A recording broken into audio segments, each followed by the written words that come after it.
15-year-old named Jeffrey pilots a 70s limousine equipped with its very own disco ball and brown shag carpet. Aside Jeffrey sits his punk rock sidekick Frankie. Frankie came to California to start a band. He's 16, just discovered punk and knows how to sing. In the backseat we find Janelle, a sweet little blonde girl who does not favor dresses. She likes to listen to hip-hop and in her spare time makes mixes of music saturated with old-school Ice Cube. Cruising, Ocean Boulevard, towards San Pedro. Palm trees splinter and reflect the sun, sending golden sparks sharding into the blue sky. 5 stars cut round the corner of Pine Ave. The port of Long Beach nestles in her ever-present grays, and San Pedro climbs cliffs, casting shadows and making shade. A lighthouse, old, abandoned, and off limits to everyone. Ghost stories surround this lighthouse and still linger in San Pedro today. It has been told that newlyweds, excited and in love, ran 500 steps to the top of the lighthouse one winter evening. That the stars leaked into the sky and the moon poured into the sea. That the lovers bathed in the moonlight like hawks swooping on prey.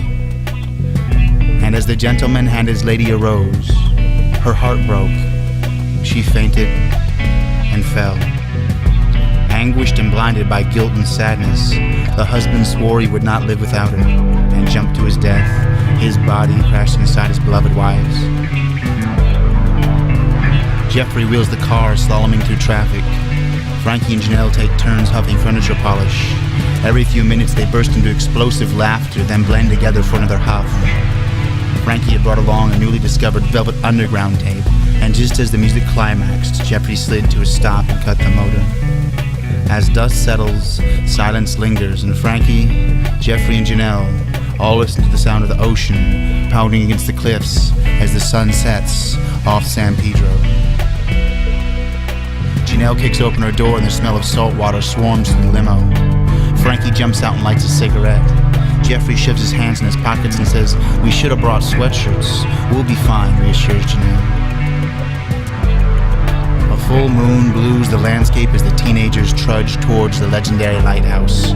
Jeffrey lights up a joint that he stole from his older brother earlier in the week, while Janelle passes around a 2-liter Coke seasoned with rum that she swiped from her parents the last time they threw one of their country club parties. And Frankie continues to chain smoke while he works out lyrics in his head. Peering over the edge of the cliff, all three watch a stone tumble 200 feet, ricocheting off the jagged rock to splash, then drowned in the ocean's breath.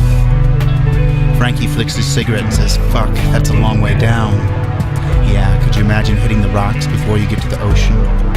You would at least be knocked unconscious, if not dead, before you hit the water," adds Jeffrey. Janelle starts to speak, but her foot slides off the edge, forcing her to utter only a small gasp.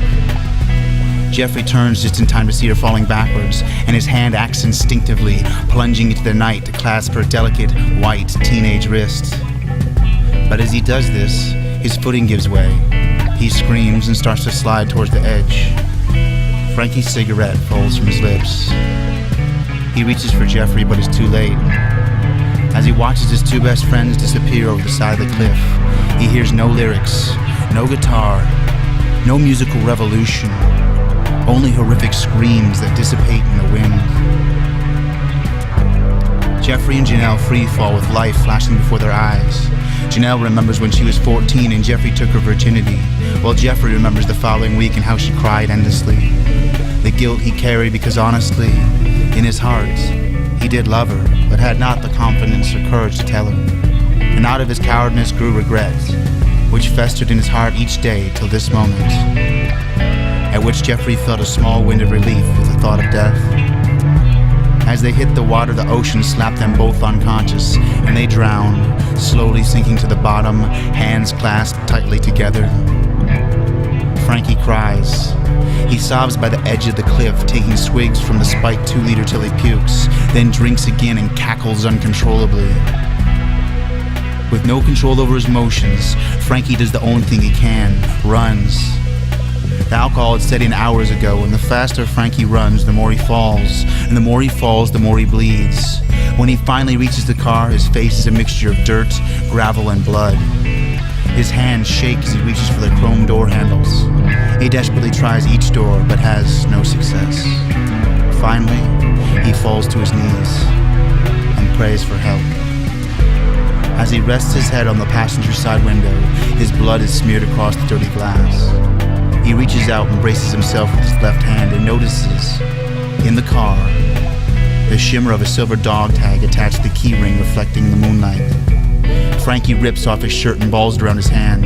He punches into the passenger side window, cutting himself even further. Frankie is now stuck. Just on the verge of blacking out, he bites through his bottom lip and yanks his arm out the window, filleting himself from shoulder to elbow. Frankie dry heaves upon looking at his arm, but somehow manages to get behind the wheel of the 70s limo. As the engine turns over, he slaps himself in his face, where he is certain to start to faint. He shoves the car into drive and mashes the gas pedal with every ounce of energy he has left.